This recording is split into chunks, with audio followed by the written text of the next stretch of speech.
Welcome back to the garage, guys. We are here in the garage with the 1964 Beetle. This project continues. It's getting very close. I don't have a lot more to do. One of the things I wanted to do was improve the rear Snowflake taillights here. I tried to hook them up with the traditional 2-filament light bulb in here, and it just wasn't working for me. So I decided to go with a CIP1 LED kit, which I'll show you here in a second. And we'll get those installed and see how that works. So stay tuned, enjoy the video, guys.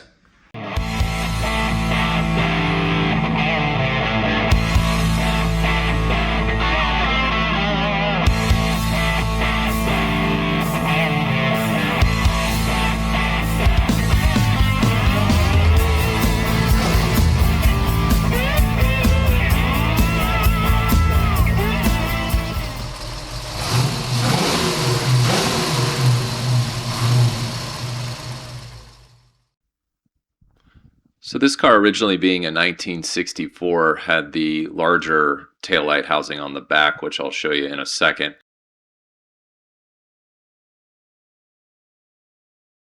Which had 2 bulbs in it. It had the single filament and the double filament. The single filament was for the turn signals. The double filament was the braking and the actual light illumination. What you run into when you put these on here is now you only have one single double filament bulb. Alright, so here's a closer look at the wiring diagram of the original 64 taillights, and you can see you have 2 bulbs. It's got the black wire to the braking, the gray wire is to light illumination, and the red wire is to blinkers. So to circle back on my issue, as you can see, hopefully this kind of clears it up. You're running 3 wires now into a single double filament bulb, which only allows 2 functions, which we need 3 functions: braking, illumination, and blinkers. So that's why I decided to go with the CIP1 LED kit. It's a 3-wire LED system.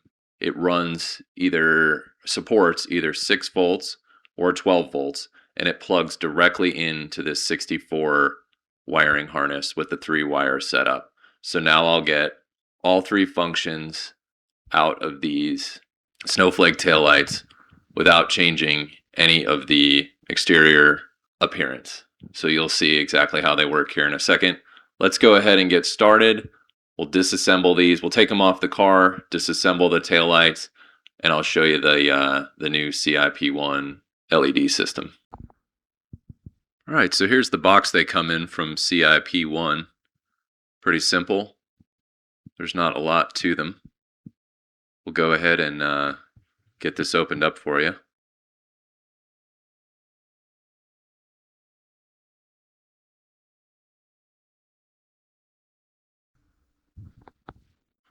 Alright, so as we remove them from the box, you can see they're really well packaged.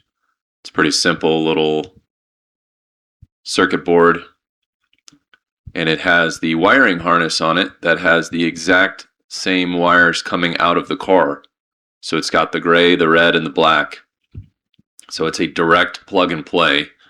And then you'll see there that brown wire is the grounding wire. So you just you screw that to the mounting bracket, which I'll show you here in a second.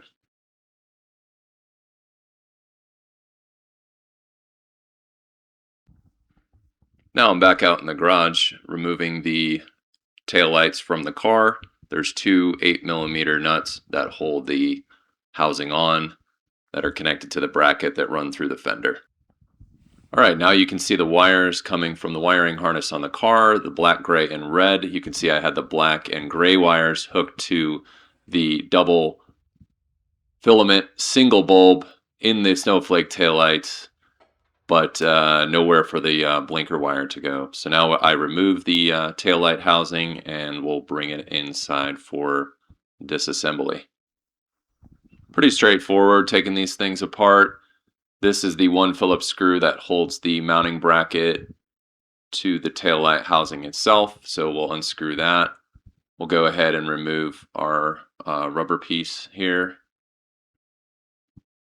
and you'll see that metal mounting bracket just kind of falls out. I've got a little grounding wire that I kind of hooked up to help with the ground situation, so disconnected that, and then the light bulb housing comes out. You can see the two wires that support the double filament bulb there. The double filament bulb has the two bumps on the bottom, as opposed to a single filament, which would just have one bump, one contact. Now you can see the reflector housing is held in by this wire clip here, so that pops out. It's a little tricky getting it out. You just kind of have to take your time. There's 4 little tabs that it clips into, so I took a pair of needle nose pliers and just pop that guy out of there, and then your reflector housing comes right out.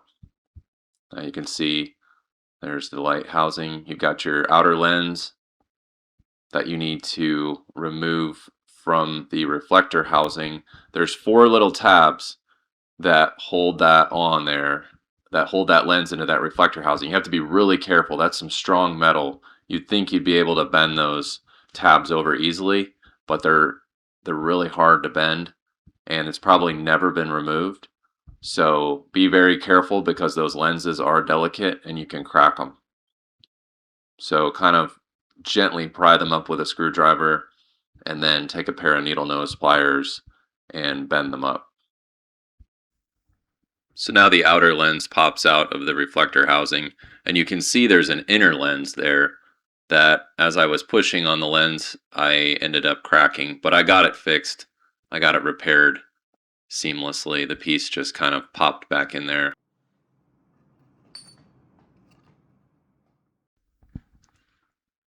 All right, so now to start our reassemble here. There's no reason to use this reflector assembly anymore. In fact, I tried to put the LED circuit board into the reflector and assemble it back that way, but it doesn't fit. It makes it all too thick, and there's no reason for the reflector anymore. So this is how I did it. I think it's the correct way. So the inner lens goes into the outer lens. So now I place the lenses back into the taillight housing itself and grab the LED board, and you place the LED board with the writing in the correct position. Make sure you put your lenses in the right way, not upside down. And then you put the clip back on right over the LED board. And it doesn't put a lot of pressure on the LED board at all, where it feels like it's going to crack. It's just enough to hold it in there and keep the lens from moving. All right, so there you go. It's completely assembled. The light and lens are secure. The LED board is clipped in by that wire there, and it fits really well. It's pretty solid. Now I'm going to place the mounting bracket back in, but first I need to attach this little grounding wire to the mounting bracket. So I just take a little self-tapper screw and run that into that hole there to get that grounding wire where it needs to be. So you can just move that copper tab over to the side while you're putting your screw in. There's no reason for that copper tab there anymore, because that was the old grounding tab for the original light assembly, but no reason. You could just break it off if you wanted to, but if you want to go back to the old stock light system, you'll still need that tab.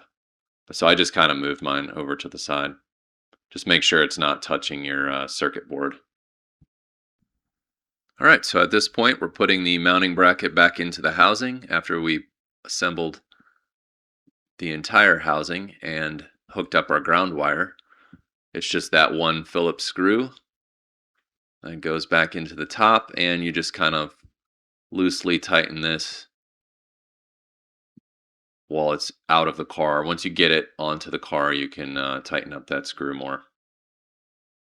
Time to reinstall the taillight on the car. I already did the driver's side for you. So now we're on the passenger side. I ran the wiring harness through the fender and then aligned the mounting bracket, and we'll put the two 8mm nuts back on the mounting bracket and tighten those down, and then we'll tackle the wiring harness. So something I ran into was the wiring harness coming out of the car has the 3 female connectors, and the circuit board for the LED has 3 female connectors. So I've got this male to male bridge here that'll allow me to use the 3 female connectors on both wiring harnesses without having to cut the wires and change out those connectors, because I'd like to leave everything stock and I didn't want to mess with the circuit board. So you just plug in this little bridge and connect the LED wiring harness to the appropriate wires. Normally I use shrink tubing. I ran out of the larger shrink tubing, but this would be the time where you want to push some of that over those connectors and then hit them with the heat gun. I'll probably do that later, but you can see the wires just line up, the colors just match them up, and that is good to go.